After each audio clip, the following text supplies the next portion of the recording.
Di konten kali ini kita akan hands on handheld gaming yang katanya ini digadang-gadang adalah handheld gaming yang terbaik lah. Baterainya gede, speknya kenceng, dan bahkan bisa mengalahkan inovasi-inovasi dari kompetitor yang mungkin ya.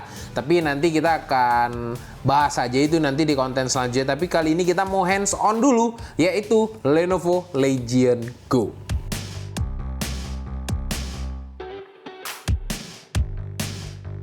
Barang yang tertarik yang pengen memiliki Lenovo Legion Go yang mungkin budget ini masih nipis-nipis gitu kan. Nah, mungkin kalian tuh bisa lihat atau lirik-lirik partner kita yang satu ini. Nah, partner kita ini yaitu Ajaib Investasi dan Ajaib Kripto. Di sini kalian bisa melakukan transaksi saham ataupun aset kripto dengan aman dan nyaman. Kalian mau investasi bisa, kalian mau scalping bisa, mau reksadana juga ada di Ajaib Investasi. Dan dijamin semua aman dan terpercaya karena Ajaib Kripto sudah diawasi oleh Bapeti dan Ajaib Investasi sudah diawasi oleh OJK juga. Kali ini Ajaib lagi ada event yang namanya Ajaib Fest 2023 yang mana kalian bisa trading tanpa biaya broker di Ajaib Investasi dengan fitur extra day trading untuk pengguna baru selama 30 hari ke depan. Selain itu kalian juga bisa melakukan transaksi dengan biaya 0% di Ajaib Kripto. Jadi tinggal tunggu apa lagi? Download aja langsung aplikasi Ajaib sekarang dan jangan lupa pakai kode HAN303 buat dapetin bonus 1 lot saham dari Ajaib Sekuritas. Nah, sekarang kita kembali ke Lenovo Legion Go-nya. Yang pertama di paketnya ini ya seperti yang kalian lihat di sini ya. Kita kan pakai kamera atas dan di depan juga karena kita tuh udah baru beli kamera yang cukup mahal gitu kan, dan kredit kebetulan 30 tahun. Nah, di sini kalian bisa lihat langsung. Di sini ya udah deh, kita balik aja deh. Boxnya kayak gini, ada box coklat, terus ada di sini udah kosong. Di sini ada box coklat yang dilapisin sama busa yang isinya Legion Go-nya. Terus ini udah dibuka juga buat setup biar jangan lama kontennya buat proses videonya. Nah, terus di dalamnya ini masih kosong. Sini ada Legion Go-nya, harusnya di coverin sama kertas gini yang menandakan bahwa bentukan Legion Go-nya ini kayak gini nih. Ini kita buka dulu. Terus di dalamnya ini ada kartu garansi. Di dalamnya lagi ini ada biasanya sih buku-buku panduan gitu sih. Ini buku panduan instalasi harusnya ini juga. Nah, ini buku panduan manualnya ini. Tuh, saya lupa password. Lupa password aja bisa di sini dikasih tahu.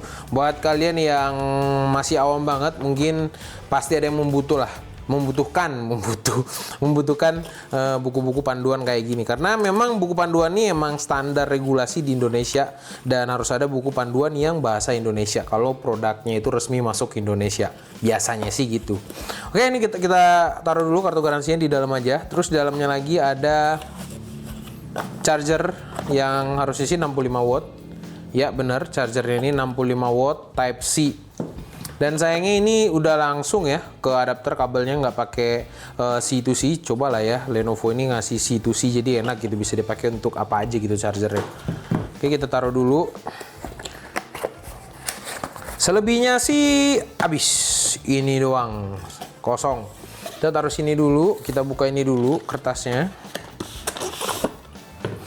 Ini bentukan atasnya, ini bentukan depannya. Ya nanti kita lihat sendirilah. Ini kita taruh dulu, kita tutup. Udah sih, itu doang sih isi dalamnya. Ternyata simple ya. Jadi jangan berharap kalian dalam sini itu ada mouse, keyboard atau apapun itu nggak ada. Nah, jadi Lenovo atau Legion ini memberikan kita case lah untuk Legion Go-nya, dimana case ini sangatlah worth it lah ya. Kalian tuh nggak perlu lagi beli case. Biasanya itu kan konsol kayak gini ya, pas awal-awal kan susah cari case-nya karena butuh third party vendor itu butuh waktu untuk produksi tasnya biasanya, dan dari Lenovo sendiri ternyata ada case-nya. Dan sayangnya di sini, ini coba kita buka ya. Ini kita buka sih harusnya sih nggak ada tempat charger. Iya bener kan? Ini plastik ininya. Terus dia ada penutup layarnya. Kita taruh sini dulu.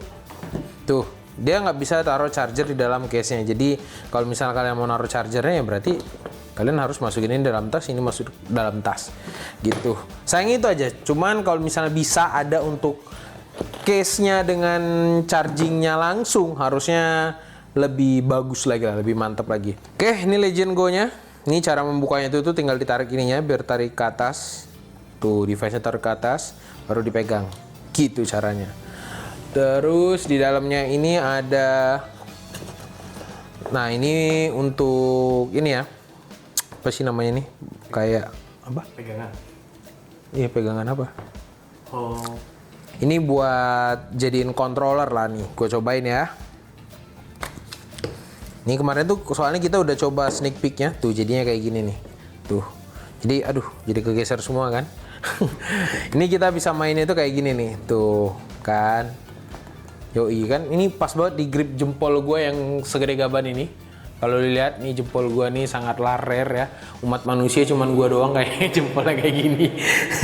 Dan ini dengan segede ini aja bisa pas tuh. Berarti emang ini udah didesain secara perfect karena approved by jempol gua yang cakep ini. Tuh. Jadi ini untuk apa ya, tatakan lah untuk controller, jadi controller. Tapi nanti pas di review lengkapnya pas kita cobain nih, emangnya jadi seperti apa sih kalau misalnya kita main game pakai gini. Siapa tahu bisa main Valorant kan kayak gini kan. Soalnya ada tuh controller yang bisa main Valorant yang cara pegangnya kayak gini. Asik kayaknya. Cuman kita belum coba aja. Aduh, ini kebalik. Nah, gini. Oke, kita singkirin dulu. Udah di sini juga ya. Oke, ini kita pasang lagi. Sebelum kita pasang lagi, ini kita cobain dulu copot semua. Nih, nah biar kalian tahu nih, kalian nanti mikirnya padnya ini bisa kayak Nintendo, ternyata tidak karena ini nggak bisa digabungin. Cuman gua nggak tahu ya, siapa tahu ada aksesoris yang bisa gabungin yang kayak gini. Cuman untuk sementara, gua sih belum menemukan lah yang bisa gabunginnya. Jadi stick gitu. Nah, untuk masukinnya juga gampang, tinggal masukin ke lubangnya terus dorong ke atas. Dorong ke atas. Dah jadi gitu. Terus dari sisi desain sih memang dia punya karakter sendiri aja sih, karena mereka tuh desain controllernya ini, dia desain gripnya ini dengan research lah katanya, karena penempatan tombolnya ini nih memang dipergunakan untuk gaming. Infonya sih seperti itu. Makanya dibuat kayak gini, banyak ada tombol di sini. Maksudnya itu tombol itu tuh nggak sama gitu, tombolnya nggak di sini sama di sini. Cuman satunya di sini, satunya di sini. Nah, cuman lagi-lagi nih, biasanya itu tuh yang gamer banget, yang suka ngegame banget, harusnya sih bisa mapping tombol-tombol yang udah disediakan sama Lenovo yang segudang ini. Ini banyak banget loh tombolnya. Terus di sini juga ada touchpad. Terus dari sisi analognya, ya apa sih namanya kemarin? Joystick. Terus dari sisi joysticknya juga lumayan masih asik lah dipegang. Kalau misalnya kalian sering main PlayStation, harusnya mirip-mirip lah feel-nya. Tombolnya juga mirip-mirip. Cuman kalau misalnya kalian beli tombol third party, stick third party yang mungkin yang harganya 2 juta ke atas atau 3 juta ke atas, biasanya tuh tombol-tombolnya ini lebih clicky gitu. Ya emang harganya nggak bisa bohong juga. Iya, ada tahu bulat. Kalau misalnya kedengaran, ya mohon maaf. Tapi jangan beli tahu juga di kita, karena kebetulan kita belum jualan. Terus di sini ada air hole. Ini air hole buat ya pasti buangan udara, dan dia punya satu fan doang yang terlihat di sini ya. Sementara di sini nggak ada. Nah, ini buat standnya. Terus ada USB Type C, ada 2 di atas dan di bawah. Terus tombol volume. Terus di sini ada micro SD card reader.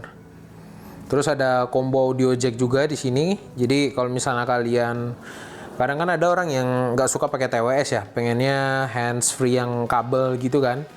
Nah, jadi bisa kalian pakai di sini. Terus di sini ada tombolnya. Tombolnya ini ada LED juga dan ada power profile. Jadi kalau misalnya kalian taruh performance, biasanya itu warnanya merah deh kalau nggak salah, atau yang quiet itu warnanya putih gitu. Pokoknya menandakan power profile untuk di sini. Sama kayak laptop, mirip persis. Terus di sini juga ada off sama FPS biasa. Nah, di sini ada sensor optical. Ini sih harusnya ya tadi sih gunanya untuk jadiin ini kayak mouse. Makanya ini FPS-nya di-on-in, jadi bisa jadi standby mode FPS game sticknya. Paham gak sih maksudnya? Aduh, aku juga bingung nih menjelaskan. Pokoknya kalau misalnya pas ditaro, kalian bisa menggunakan setengah sticknya ini menjadi controller untuk game-game FPS. Makanya ada switch FPS di sini. Gitu maksudnya. Paham lah ya ini ya. Gue udah menjelaskannya dengan seksama gitu. Oke, sekarang kita coba nyalain dulu. Tadi udah di setup juga. Gue sih overall sih lumayan suka lah ya. Dari desainnya nggak terlalu gede-gede banget juga. Terus baterainya juga lebih gede daripada Li. Nah, di sini udah kita setup semua. Kalau misalnya kalian mau tahu OS-nya itu seperti apa, karena kan ini kan basicnya kan Windows OS atau Microsoft Windows ya, OS sistemnya. Nah, dia tuh biasanya tuh yang dihidupkan tuh Legion Space namanya. Kita hidupin Legion Space. Ya, tiba-tiba ya lagi syuting, hidupin Legion Space-nya. Controller firmware update. Ya, jadi kita harus bersabar aja di sini. Jangan marah, jangan emosi. I believe I can fly. I believe I can touch the sky. Oke, ini udah nyala semua, udah keinstall firmware tadi ya tiba-tiba ya. Dan Legion Space itu tuh kayak gini nih bentukannya. Tuh. Jadi di sini bisa ngelihat profile kita, profile Legion ini apa sih? Ini harusnya profile Legion nih. Oh, ini buat filter. Skip aja dulu. Terus di sini ada bisa setting WiFi langsung. Jadi kita nggak usah pergi kemana-mana. Terus di sini udah habis. Ini ada indikator baterai juga sekaligus. Ini terus ada indikator ininya, switchnya. Coba ya. Kita lepas kontrolernya. Tuh, dia ada tandanya juga di sini. Kalau nandain kalau controller ini nyala apa enggak. Tapi untuk cas controllernya ini harus di device-nya ya, nggak bisa pakai USB Type C karena nggak ada USB apapun di sini. Jadi kalian harus tahu chargingnya itu harus ditempelkan. Oke. Terus dia bisa masukin di sini, bisa masukin Xbox, Epic, Ubisoft, Steam, apa nih, GOG.com, ada Rockstar juga, dan di sini udah diinstal GTA sih kebetulan dan Fall Guys. Oke, game-game yang kira-kira yang biasanya dibeli sama orang tuh, yang dibeli sama orang itu game-game yang kayak gini nih udah ada nih, frequently purchase for Legion Go. Tuh banyakan tuh game ini, Frostpunk, Atletico, Code Vein, Soul Calibur 6, ya gini-gini lah. Ini apa lagi nih? 8 klasik apa sih? Gue nggak tahu lah ya. Ini game-game apa karena gue bukan gamer sejati. Ada Age. Oh, gue kira Age of Empire tadi. Salah guys. Makanya bingung Age of Empire gimana mau main di sini. Oke. At least kita udah ngeliat lah di sini tuh bisa lihat berapa FPS-nya. 49, 44. Pokoknya range itu 30 sampai 50 FPS lah. Cuma nanti kita coba lihat ini ada apa ya? Ada limit dari CPU atau GPU-nya nggak? Kita lihat power limitnya ada di berapa. Kita coba tembusin limitnya atau maksimalin di limit dan baterainya bertahan berapa lama. Cuman kalau dari sisi performance-nya untuk dapetin kayak gini aja udah dapat 50-an FPS, harusnya sih gokil banget sih dengan handheld gaming seperti ini guys. Nih, kita lihat nih settingannya ya. Setting. Ini GTA Online loh, yang real ya, bukan offline. Nih, settingan grafiknya 2560x1600 bukan 1080p. Ini masih di normal semua.